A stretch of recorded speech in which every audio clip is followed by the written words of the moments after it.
PP Savani university દ્વારા 19 થી 21 ફેબ્રુઆરી 2025 દરમિયાન ભવ્ય સાંસ્કૃતિક મહોત્સવ કલાકુંજ 2025નું આયોજન કરવામાં આવ્યું, જેમાં અનેક ઉત્સાહપૂર્ણ અને સર્જનાત્મક પ્રતિભાઓ એકત્ર થઈ આંતર ઇન્સ્ટિટ્યૂટ સ્પર્ધાઓનું આયોજન કરવામાં આવ્યું, જેમાં 10 થી વધુ કોલેજોના વિદ્યાર્થીઓ ઉત્સાહભેર ભાગ લીધો અને તેમની કલા અને પ્રતિભા રજૂ કરી।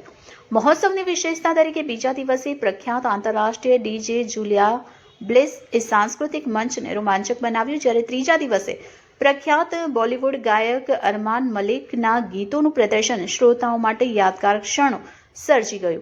પીપી સવાણી યુનિવર્સિટી, જે તેની સર્વાંગી વિકાસના અભિગમ માટે જાણીતી છે, દર વર્ષે કલાકુંજનું આયોજન કરીને વિદ્યાર્થીઓની સાંસ્કૃતિક અને અતિરિક્ત પ્રવૃત્તિઓમાં પ્રગતિ થાય એ માટે સારો મંચ પૂરો પાડે છે।